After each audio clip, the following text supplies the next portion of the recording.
সময় আমাদের প্রত্যেকের একটা ভীষণ কমন কথা আজকাল প্রায় শুনতে পাই।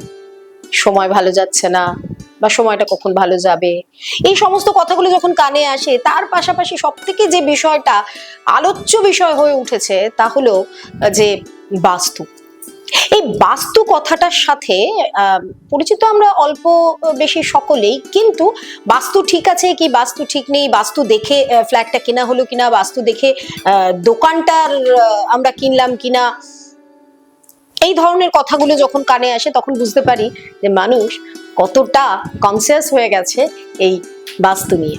তো চলুন আজকে যে আলোচনাটার মধ্যে ঢুকবো, মানে রোহিণী অ্যাস্ট্রো সলিউশনের যিনি প্রিন্সিপাল এবং ফাউন্ডার পণ্ডিত শঙ্খজিৎ ভট্টাচার্য, যাকে আমরা আমাদের স্টুডিওতে প্রায় পেয়ে যাই, আজকেও পেয়ে গেছি লাকিলি।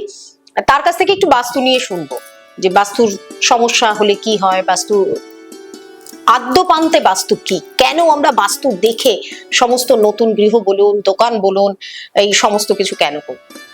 তানিয়ার সাথে রয়েছেন আপনারা, আর আমাদের সাথে রয়েছে পণ্ডিত শঙ্খজিৎ ভট্টাচার্য। নমস্কার পণ্ডিতজি। বাস্তু কি আর বাস্তু কেন দেখব? বাস্তু জিনিসটা হচ্ছে এমন একটা তত্ত্ব যেটা হচ্ছে আমাদের চার্ট। আমরা জানি যে চার্টে আমাদের শনি খারাপ, রাহু খারাপ, কেতু খারাপ, মঙ্গল খারাপ, বৃহস্পতি ভালো, শুক্র খারাপ, এটসেট্রা এটসেট্রা আছে। কিন্তু বাস্তুটা এমন একটা জিনিস, এটা সম্পূর্ণ আলাদা, যদিও এটা অ্যাস্ট্রোলজির মধ্যেই পড়ে, কিন্তু বাস্তুটা হচ্ছে সম্পূর্ণ আলাদা একটা সাবজেক্ট। বাস্তুটা হচ্ছে আমাদের 5টা তত্ত্ব।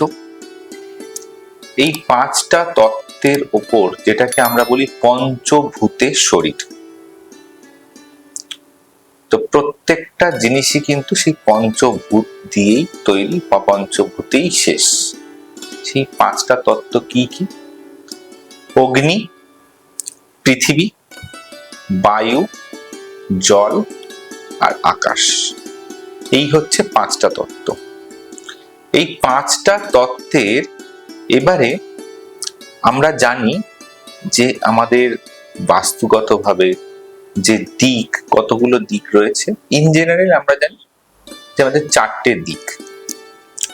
অ্যাকচুয়াল বাস্তু যারা করেন বা বাস্তু যারা দেখে বিচার করে সমস্ত কিছু করেন, তাদের জন্য বাস্তু কিন্তু 4টে দিকে বিভক্ত নয়। বাস্তুর দিক হচ্ছে 16টা। 16টা বাস্তু দিক। এই 16টা দিকের 16টা অ্যাট্রিবিউটস আছে। অ্যাট্রিবিউটস মানে কি? কোন দিক থেকে কি কি বিচার করা হয়, এটা হচ্ছে বাস্তুর 16টা দিক নির্ভর করে। ইন জেনারেলি এইরকম ভাবেই বাস্তুর 16টা দিক যেরকম আছে, সেরকম এক একটা দিকের এই 5টা তত্ত্ব যেটা বললাম, এটা কিন্তু এক একটা দিকে কিন্তু বিভক্ত। যেমন অগ্নিতত্ত্বর একটা দিক রয়েছে, বায়ু তত্ত্বর একটা দিক রয়েছে, পৃথিবী তত্ত্বর একটা দিক রয়েছে, আকাশ তত্ত্বর একটা দিক রয়েছে। এইভাবে রিলেটেড কিন্তু প্রত্যেকের সাথে প্রত্যেকটা তত্ত্ব কিন্তু সার্কেল ওয়াইজ ঘুরছে।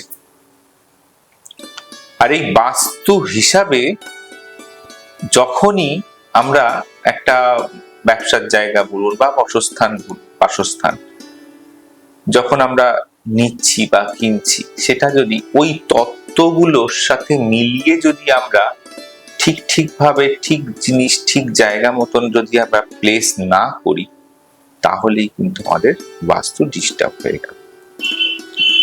যেমন আগুনের সাথে আমরা জানি জল কিন্তু যায় না, বা আগুন আর জল পাশাপাশি থাকে না। ঠিক সেরকম বায়ু তত্ত্বর সাথেও কিন্তু আবার পৃথিবী তত্ত্ব বা মাটি তত্ত্ব যেটা, সেটা কিন্তু খাপ খায় না। তাই আমাদেরকে জানতে হবে আগে যে একটা বাস্তু বিচার করতে গেলে বা বাস্তু দেখতে গেলে আমাদের ওই তত্ত্বগুলোকে আগে বুঝতে হবে যে কোন দিকে কোন তত্ত্ব রয়েছে। চারটে দিক তো আছেই, মূল চারটে দিক, টোটাল তো 16টা দিক, মূল তার মধ্যে চারটে: উত্তর, দক্ষিণ, পূর্ব, পশ্চিম। উত্তর দিক কোন তত্ত্বের আন্ডারে পড়ছে? উত্তর দিক জল তত্ত্বের আন্ডারে পড়ছে। দক্ষিণ দিক কোন তত্ত্বের আন্ডারে পড়ছে? দক্ষিণ দিক অগ্নি তত্ত্বের আন্ডারে পড়ছে। পূর্ব দিক কোন তত্ত্বের আন্ডারে পড়ছে? পূর্ব দিক পড়ছে পৃথিবী তত্ত্বের আন্ডারে। আর পশ্চিম দিক পড়ছে আমাদের বায়ু তত্ত্ব আন্ডারে। তাহলে আকাশ তত্ত্ব কোথায় যাবে? হ্যাঁ, আকাশ তত্ত্ব হচ্ছে বিশ্ব ব্রহ্মাণ্ড, এই মহাকাশের তলাতেই কিন্তু পৃথিবী রয়েছে। আর পৃথিবীর চারদিকটাকেই আমরা কিন্তু বিচার করে তত্ত্ব বিচার করছি। অর্থাৎ প্রত্যেকটা জিনিস কিন্তু প্রত্যেকটা জিনিসের সাথে রিলেটেড। যেমন আমরা বলি পঞ্চভূতেশ্বরী, সেই পঞ্চভূতটাও কিন্তু অগ্নি, পৃথিবী, বায়ু, জল, আকাশ। মানুষের শরীরও কিন্তু সেই অগ্নি, পৃথিবী, বায়ু, জল, আকাশ, এই 5টা তত্ত্বের জিনিস দিয়েই কিন্তু মানব শরীরও সৃষ্টি। শুধু মানব শরীর বলে নয়, মানব শরীর, পশু পাখি, জীব জন্তু, গাছপালা সবকিছু কিন্তু এই 5টা তত্ত্ব দিয়েই তৈরি। এই 5টা তত্ত্বতেই সবকিছু শুরু এবং 5টা তত্ত্বতেই সবকিছু শেষ। যখন এই মানুষের দেহ যখন দাহ করে দেওয়া হচ্ছে মৃত্যুর পর, তখনও কিন্তু সেটা ছাই হয়ে যাচ্ছে। কেউ আবার সেটাকে মাটিতে দিয়ে দিচ্ছে, তখনও কিন্তু সেটা মাটিতেই মিশে যাচ্ছে। এবং ছাই হয়ে সেটাকে জলে ভাসিয়ে দিক বা মাটিতে মিশিয়ে দিক, সেটাও কিন্তু মাটিতে মিশে যাচ্ছে। সবকিছু সেই একটা না একটা তত্ত্বের সাথে কিন্তু জড়িয়ে রয়েছে।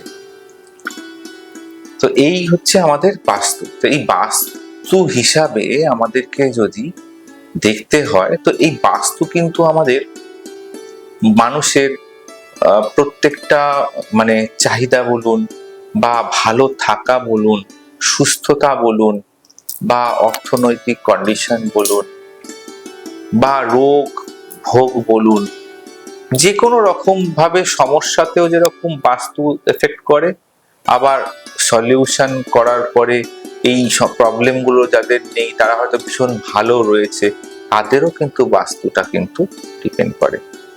এবার বাস্তু দেখতে গেলে আমাদেরকে আগে দেখতে হবে সেই মানুষটি যে বাস্তু করাচ্ছেন, সে যে বাড়িতে রয়েছে বা যে ফ্ল্যাটে রয়েছে, এখন তো ফ্ল্যাট কালচার বেশি, তো সে যে ফ্ল্যাটে রয়েছে সেই ফ্ল্যাটটা বা সেই বাড়িটিতে আগে তত্ত্বগুলোকে আমাদের খুঁজে বার করতে হবে যে সেই বাড়ির কোন দিকটাতে কোন তত্ত্ব পড়ছে।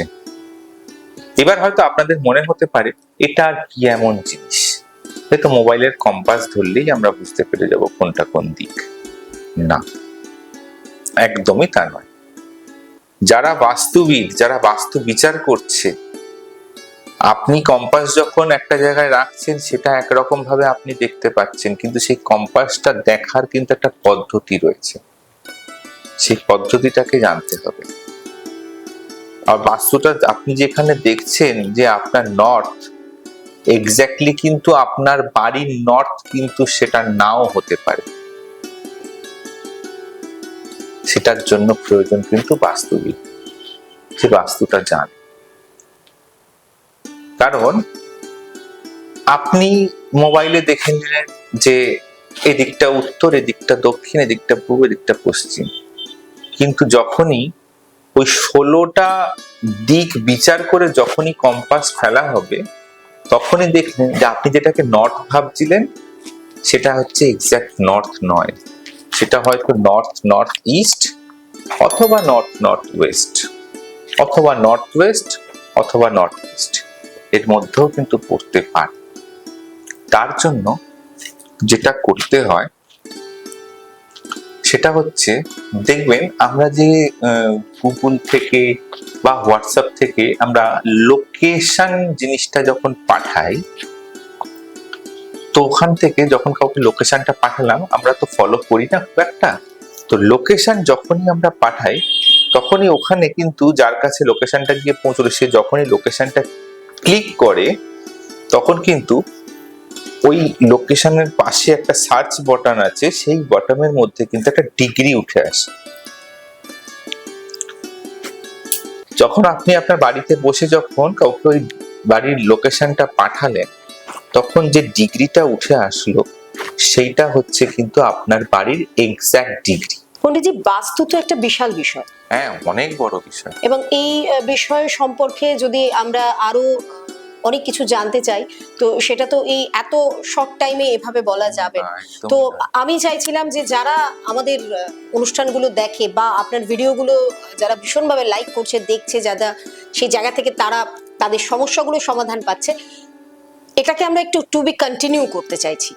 হ্যাঁ, সেটা করতেই পারেন, কিন্তু ব্যাপারটা হচ্ছে যেটা আজকে তো আমি বাস্তু জাস্ট একটা সূত্রপাত বললাম। এক্স্যাক্টলি, আমি সেটাই মানে আপনাকে এখানে বলছি। তো বাস্তুতে শুধুমাত্র যে 5টা তত্ত্ব, সেটা কোন দিকে কোনটা সেটা জাস্ট বললাম। হুম, হুম। এবার এক্স্যাক্টলি কোন দিকটা, 16টা দিক আমি বলেছি বাস্তু, এবার 16টা দিকের মধ্যে কোন দিকটা কি কি জিনিসের ওপর নির্ভর করে, মানে কোন দিকটাতে আমি দেখা যাচ্ছে কিছু কিছু মানুষ এসে বলে যে আমি প্রচুর খাটাখাটনি করছি, ঠিক আছে, বা প্রচুর খাটছি, কিন্তু আমি সেই আন্দাজে নেম ফেম পাচ্ছি না। এক্স্যাক্টলি। তো তার নিশ্চয়ই সে খাটাখাটনি করছে ঠিক কথাই, কিন্তু সে যেখানে রাত্রিরে গিয়ে বাড়িতে গিয়ে ঘুমোচ্ছে বা সে তার কাজের ফাইলগুলো যে জায়গাটায় রাখছে, হয়তো সেই জায়গাটা তার জন্য অ্যাপ্রোপ্রিয়েট নয়। আচ্ছা, এই জিনিসগুলোও দেখতে হবে। এই জন্য আমাদেরকে আগে জানতে হবে যে অ্যাট্রিবিউটসটা কি, যে কোন দিকে কি কি জিনিস প্লেস করলে বা কোন দিক থেকে আমাদের কি কি জিনিস নির্ভর করে, মানে কোন দিকটাকে আমি কিভাবে ইউজ করতে পারি, সেই জীবনে ইউজেবল চলতে গেলে জিনিসগুলো কোন সেখানে রাখবো। দিক থেকে। দেখা গেল কেউ কেউ বলে যে আমি এই বাড়িটাতে আসার পর থেকে আমার হ্যাঁ, ওয়াইফ ভীষণ ভীষণ অসুস্থ হয়ে একদম যাচ্ছে, একদম একদম। তা আগে যেটা ছিল না, তাহলে কেন এখন হচ্ছে? এই ব্যাপারগুলো পুরো এই জিনিসগুলো জানার ব্যাপার কিন্তু থাকে। জানার ব্যাপার থাকে। বাস্তু নিয়ে জানার আরো অনেক কিছু আছে। বাস্তুর সবে শুরুটার থেকেও তারও আগের যে সূত্রপাত, সেই জায়গাটুকু আপনাদেরকে তুলে ধরলেন পণ্ডিতজি। 16টা দিক আছে, কোন দিকে কি রাখবেন, কোথায় কি রাখলে ভালো হয়, কোন দিকটাকে আপনি কিভাবে নিজের সাফল্যের জন্য ইউজ করবেন, সমস্তটাই আপনারা জানতে পারবেন তবে পরবর্তী ভিডিওতে। তাই আমাদের এই চ্যানেলটাকে সাবস্ক্রাইব করুন, বেল আইকনটাকে প্রেস করুন যারা এখনো করেননি। প্রতিনিয়ত আমাদের সাবস্ক্রাইবার বাড়ছে, তার জন্য আপনাদের অসংখ্য ধন্যবাদ।